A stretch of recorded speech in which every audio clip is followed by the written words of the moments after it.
Décrivons une situation porteuse d'embarras. Vous êtes marié légalement et après quelques années de parfaite entente avec votre conjoint, l'union commence à s'effriter. Vous allez en justice pour demander un divorce. En attendant que le juge se décide à prononcer la dissolution légale de votre mariage, vous vivez séparément. L'on parle alors de relâchement des liens du mariage.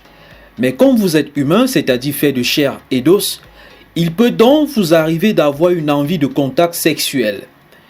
Question. Que vous soyez l'homme ou la femme, avez-vous le droit au rapport sexuel pendant la période de relâchement des liens du mariage? Pouvez-vous donc assouvir vos besoins sexuels avec un tiers, c'est-à-dire une personne autre que votre époux ou épouse? C'est une question que nous avons posée au professeur Moïse Timchouin.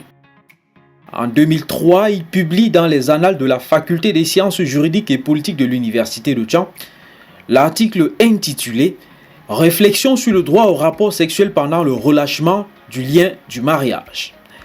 À cette époque, il a le grade d'assistant. En 2015, à Lomé au Togo, il occupe le rang de major de la section droit privé à l'issue du concours d'agrégation CAMES des sciences juridiques, politiques, économiques et de gestion. C'est donc à un chercheur qui s'est bonifié entre-temps que nous avons tendu le microphone.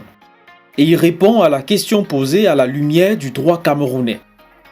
Question pour un chercheur, question pour le professeur Moïse Timchouin. Lorsqu'on parle du relâchement du lien du mariage, en fait, il ne s'agit que d'un relâchement, il ne s'agit pas de la dissolution. Et donc, ça veut dire que le mariage subsiste, mais seulement certains devoirs, n'est-ce pas, ont disparu. Or, le mariage comporte un certain nombre de devoirs, notamment le devoir de secours, le devoir d'assistance, le devoir de fidélité, le devoir de cohabitation et le devoir conjugal. Alors, le droit au rapport sexuel rentre dans ce que nous appelons le devoir conjugal. Et pendant le relâchement du lien du mariage, il n'y a que le devoir de communauté de vie, le devoir de cohabitation, c'est-à-dire que l'obligation de vivre sous le même toit, qui a disparu.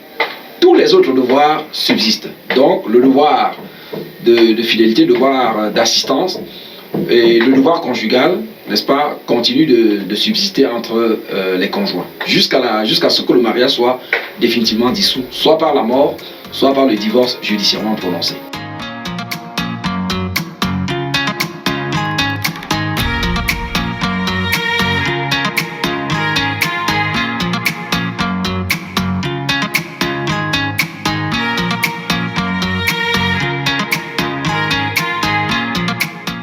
Pendant la période du relâchement du lien du mariage, le devoir conjugal subsiste, avec le devoir de fidélité.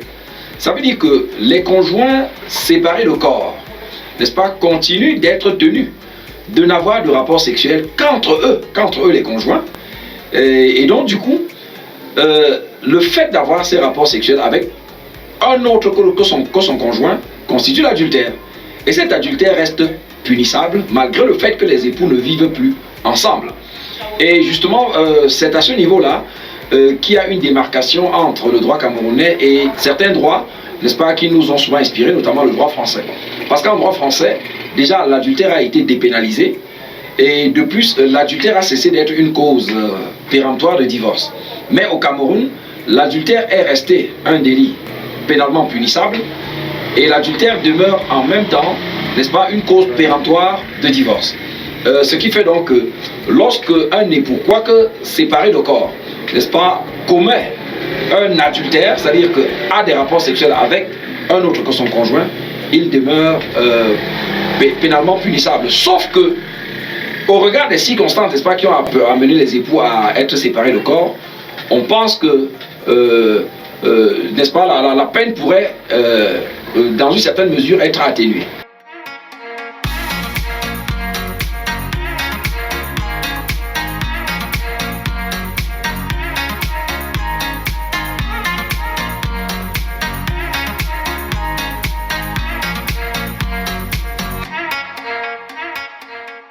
En droit français, il y a eu une déclaration qui est très intéressante. On dit, pendant le mariage de plein exercice, n'est-ce pas, les devoirs ont un degré plus fort que pendant le relâchement du lien de mariage. C'est-à-dire pendant le relâchement du lien du mariage, on considère que les époux sont dans un mariage honoris causa.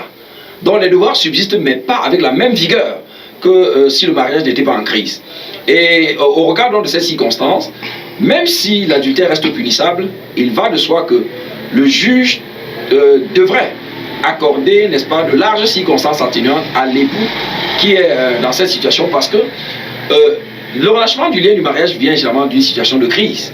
Or, on sait qu'en période de crise, les époux ne s'envient plus. Et ne s'enviant plus, vous comprenez qu'on ne développe plus le désir sexuel avec son propre partenaire. Donc si on peut développer un désir sexuel, vous voyez, ça ne peut être qu'à l'égard d'un tiers. Donc vous comprenez que dans les mêmes circonstances, l'époux n'aurait jamais commis l'adultère. C'est pourquoi donc, lorsque l'adultère est commis pendant la période de relâchement du lien du mariage, normalement, n'est-ce pas, le juge devrait se montrer suffisamment compréhensif pour accorder de larges circonstances atténuantes à l'époux, n'est-ce pas, coupable de ce délit-là. Le législateur camerounais devrait se montrer suffisamment sensible, n'est-ce pas, aux préoccupations de la société pour essayer d'adapter les règles du code civil que nous avons actuellement à l'évolution de notre société. Parce qu'en France, les rapports sexuels commis pendant la période de relâchement du lien conjugal ont déjà connu des aménagements législatifs. Et or, la rigueur que l'on observe encore en droit positif camerounais n'est pas très compatible avec la situation que vivent les époux. Et vous voyez, vous m'avez posé des questions sur des pans très précis. Mais pendant le relâchement du lien conjugal, les époux sont soumis à des pièges qui sont contenus dans la loi. Et ces pièges, il faut bien les extirper, n'est-ce pas, pour que les époux se sentent mieux pendant la période de relâchement du lien conjugal. L'article du professeur Moïse Timchouin devrait vous permettre d'en savoir davantage sur le droit au rapport sexuel pendant le relâchement du lien du mariage. Le texte est à retrouver dans le volume 7 des Annales de la Faculté des sciences juridiques et politiques de l'Université de Tchang. C'est publié en 2003.